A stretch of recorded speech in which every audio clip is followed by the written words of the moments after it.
पुण्यात्माओं, ये परमात्मा की वाणी है, विधान है, उन्हीं के द्वारा बताया हुआ। ये असत्य नहीं हो सकता। हम ना माने वो हमारी अपनी सूझबूझ है, अपनी सोच है।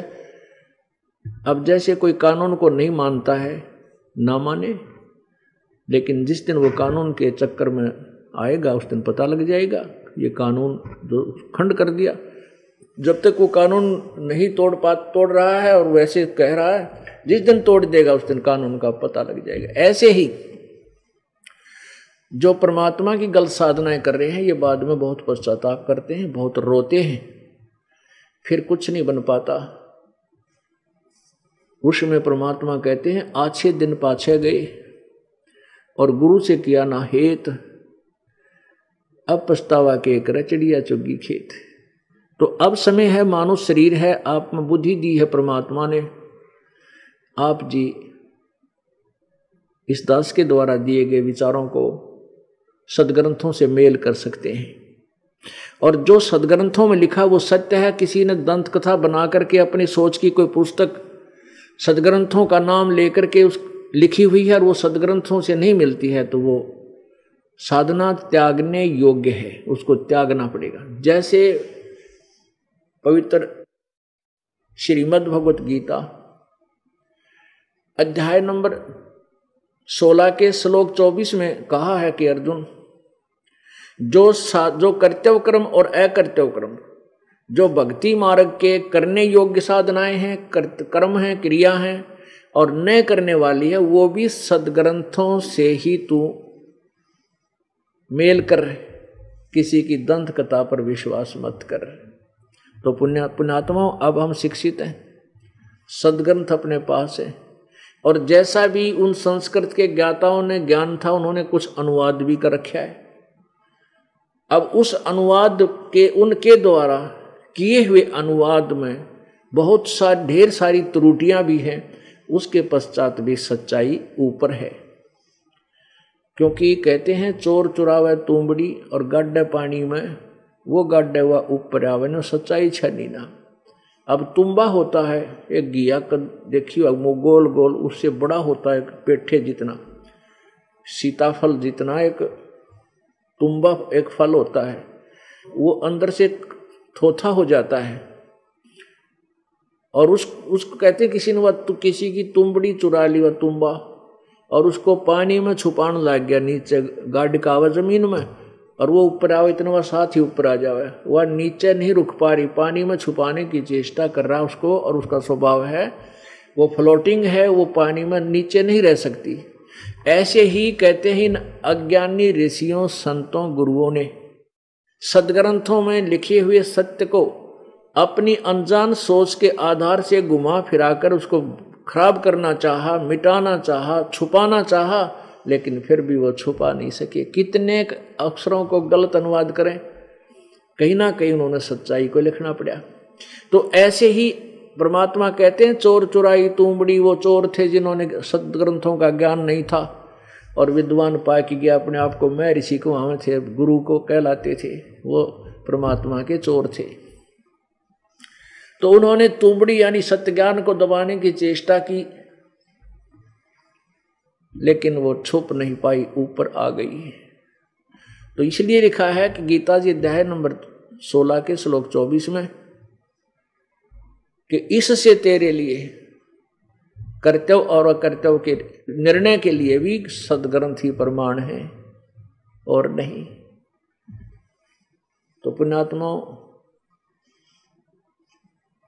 परमात्मा क्या बताते हैं, भाई और बात तेरे काम न आवे, तू संतों शरण लाग रे, के सोवे गफलत में बंदे, जाग जाग नर जाग रे, जाग जाग नर जाग रे, और बात तेरे काम न आवे, सतगुरु शरण लाग रे, के सोवे गफलत में बंदे, जाग जाग नर जाग रे, जाग जाग नर जाग रे।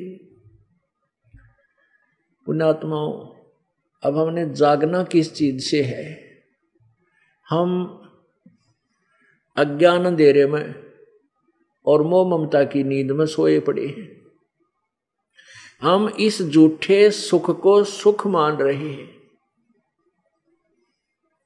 परमात्मा कहते हैं झूठे सुख को सुख कह, ये मान रहा मन मोदे, ये सकल च बिना काल का, भाई कुछ मुख में कुछ गोदे।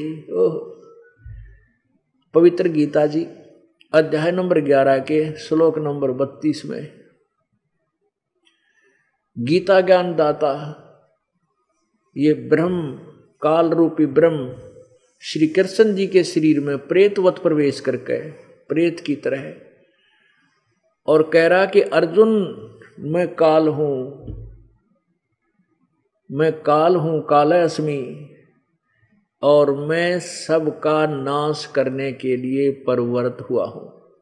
पुण्यात्मा, एक तो ये बात विचारनी है कि श्री कृष्ण काल नहीं थे। यदि श्री कृष्ण काल होते तो पहले भी कभी कहते मैं काल हूं, या उसके बाद कभी कहा हुआ गीता जी के ज्ञान के बाद कभी कहा हो मैं काल हूं?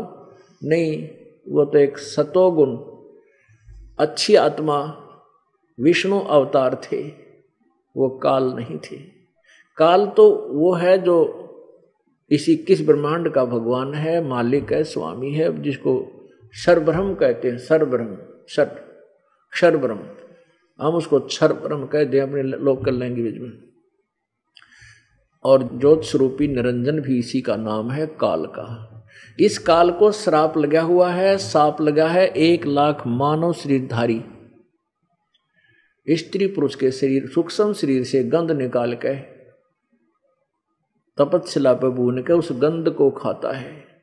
इस प्रकार यो 1 लाख मानव शरीरधारी प्राणियों को नित्य आहार करता है। उसके लिए इसने अपने तीनों पुत्रों रजगुण ब्रह्मा, सतगुण विष्णु, तमगुण शिव जी से ये अपना सिस्टम फिट कर रखा है, ये अपना शासन चलवा रखा है, व्यवस्था बना रखी है। तो वो काल कहता है कि मैं सबको खाऊंगा, और अर्जुन तू ना लड़ेगा तो भी मारूंगा, ये तो मेरा मारने हैं। अब पुण्यात्मा विचार करो, गीता जी अध्याय नंबर 11 के श्लोक 21 में अर्जुन कहता है हे परमात्मा, आप तो इन ऋषियों को भी खा रहे हो, देवताओं को भी खा रहे हो, और आप ही के ये स्तुति कर रहे हैं, पवित्र आपसे ही मंगल कामना कर रहे हैं, वेदों के मंत्रों से स्तुति करके आप तो इनको भी खा रहे हैं। तब 11वें अध्याय के 32वें श्लोक में कहा कि अर्जुन, मैं तो भाई ये बढ़ा हुआ काल हूं और सबको खाने के लिए आया हूं, मैं ना बख्शूं किसी को। अब पुण्यात्माओं, ये चीज देखनी, परमात्मा कबीर देव जी यही कहना चाहते हैं, परमात्मा कबीर जी यही समझाना चाहते हैं कि भाई तुम इस काल के जाल में फंसे हो और तुम इसको परमात्मा मान बैठे। परमात्मा और है, परमात्मा का अर्थ होता श्रेष्ठ आत्मा। और जो 1 लाख इंसान, 1 लाख प्राणी रोज खा, वो परमात्मा नहीं हो सकता। लेकिन हमारा और कोई विकल्प नहीं, इसलिए हमने इसको भगवान मान लिया, स्वामी मान रखा है। और जब तक हम इसके जाल में हैं, इसके कंट्रोल में है, तो ये हमारा स्वामी भी है, लेकिन ये परमात्मा नहीं। अब क्या बताते हैं कि झूठे सुख को सुख है, ये मान रहा मनमोद, ये सकल जबीना काल का, कुछ मुख में कुछ कोद। इस परमात्मा के उस सूक्ष्म वेद का, सूक्ष्म वेद का, परमात्मा के सूक्ष्म वेद के एक सेंटेंस को, एक अमृतवाणी को, एक दोहे को क्लियर करने के लिए अब इतना बड़ा उदाहरण देना पड़ेगा कि शायद 2 घंटे में पूरा ना हो, और तभी ये तत्व ज्ञान स्पष्ट होगा। अब क्या बताया है कि जैसे गीता जी अध्याय नंबर 15 की और श्लोक नंबर 16 में कहा है कि इस संसार में 2 प्रभु हैं, 2 पुरुष हैं, 2 भगवान हैं, एक क्षर पुरुष और एक अक्षर पुरुष। और इन दोनों का तथा इनके अंतर्गत जितने प्राणी, सबका स्थूल शरीर नाशवान है और जीवात्मा अमर सबकी होती है। आगे 17वें श्लोक में 15वें अध्याय गीता जी में कहा है कि उत्तम पुरुष तु अन्य और परमात्मा इति उदारते। वो उत्तम पुरुष जो श्रेष्ठ भगवान है वो तो कोई और है जिसे परमात्मा कहा जाता है, वास्तव में वो परमात्मा है। अब परमात्मा की डेफिनेशन, परमात्मा की भूमिका, परिभाषा आपके स्पष्ट की जा रही है, आपके समक्ष स्पष्ट की जा रही है कि परमात्मा किसे कहते हैं। परमात्मा इति उदारते, जिसे परमात्मा कहा जाता है। और यह लोकत्रयम् आविश्य विभर्ति अवैश्वर, जो तीनों लोकों में प्रवेश करके सबका धारण पोषण करता है, वो वास्तव में वो अविनाशी परमात्मा भगवान है, प्रभु है। सब भगवानों, ईश्वर माने भगवानों का, इन उसके जितने भी अंतर्गत, उसके जो अंतर्गत स्वामी आते हैं उन सब का मालिक है। अब गीता जी अध्याय नंबर 15 के श्लोक नंबर 16 और 17 में 3 परमात्मा प्रमाणित है, लेकिन उन 2 को, सरपुरुष को और अक्षर पुरुष को, इनको परमात्मा नहीं कहा। अब 3 भगवान हैं, 3 स्वामी, 3 प्रभु हैं, लेकिन तीसरे को जो उत्तम पुरुषत्व अन्य, जो ऊपर दो ऊपर वर्णित दोनों से अलग है, भिन्न है, वो पुरुष यानी वो प्रभु और है, जिसको परमात्मा कहा जाता है। अब परमात्मा किसे कहते हैं? अब यहां आना, अब जैसे कसाई बकरे पालता है, अब उसने बहुत बड़ा एक चरागाह बना रखी होती है अपने बकरे और बकरियों के लिए, और उन बकरे बकरियों को मेल फीमेल वहां रखता है जो अपने उन तीनों गुणों से प्रभावित होकर, जो श्री रजगुण ब्रह्मा जी से निकल रहा है और सतगुण विष्णु जी से और तमगुण शिव जी के आधार पर, वो सभी जीव वहाँ उन्हीं आधार से अपने संतान संपत्ति मोह ममता, बच्चों में एक ममता, एक दूसरे से राग द्वेष, खेचम खेचा, टकरम टकरा, वो तमोगुण से, तो वो उस सब उसके अंदर ऐसे रहते हैं। और वो कसाई जो है उनसे ही संतान उत्पत्ति करवाता है, और उनके लिए वहाँ बहुत अच्छी चरागाह बना रखी है, घास बढ़िया चारा डालता है, एक छोटा सा तालाब बना रखा होता है जहाँ वो जलपान करते हैं, और उनके पानी पीने की व्यवस्था होती है। तो वो बकरे और बकरियां उस कसाई को इन सुविधाओं के उपलब्ध कराने के कारण अपना मालिक मान रहे हैं, अपना भगवान मान रहे हैं। और वो जब आते हैं, वो कसाई वहाँ आता है बकरों में, तो बकरे उसके पास पहुँच जाते हैं, प्यार देना चाहते हैं उसे, ऐसे ऊपर ने पैर करके उसे अपना जो ना प्यार जताते हैं। और वो ऐसे हाथ लगा कर देखता है, वो बकरे सोचे वो तुम्हें प्यार करता है, और वो चाटते हैं उसके हाथ को प्यार से। और वो कसाई देख रहा है यो कितने किलो का हो गया, वो ये देखता है यो मांस कितना हो गया, इसमें कितने का बिकेगा। अब पुण्यात्माओं, यहाँ ये काल जो है, ये ब्रह्म क्षर पुरुष, ये इसका प्रथम रूप तो पुरुष जैसा है, जो भगवान के सदिक है, परमात्मा नजर आवे, लेकिन इसका परम रूप काल है। अब परम रूप काल क्यों कर है? वह सही असली काल, परम माने श्रेष्ठ रूप था इसका, काल है, सबको खाता, किसी को नहीं बख्शता।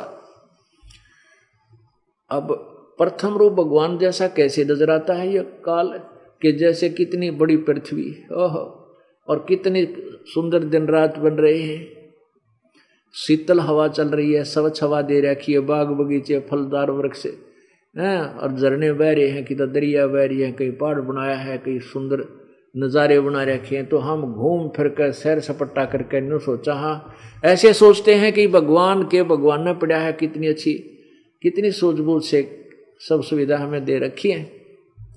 लेकिन हम जीव हैं, हम भूल जाते हैं कि उसका बेटा मर गया, उसकी बेटी मर गई, उसका एक्सीडेंट हो गया, 3 प्राणी एक परिवार के मर गए, उस क्षेत्र में फ्लड आ गया और वहाँ पर इतने डूब गए, 50 मर गए, एक जगह भूकंप आ गया, 1 लाख मर गए। तो यूँ क्या हो रहा है? क्या भगवान ऐसे काम किया करता है?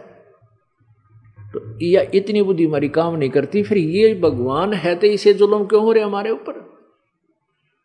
अब ऋषि महर्षियों के पास जाते थे, वो कहते हैं तुम्हारे कर्म का दंड है, ये तो भोगना ही पड़ता, जन्म मृत्यु तो यहाँ बनी ही रहेगी। बिल्कुल ठीक है, जब तक आप इस काल लोक में रहोगे जन्म मृत्यु आपकी सदा रहेगी। लेकिन एक ऐसा स्थान भी है जहाँ पर जन्म मृत्यु कभी नहीं होती।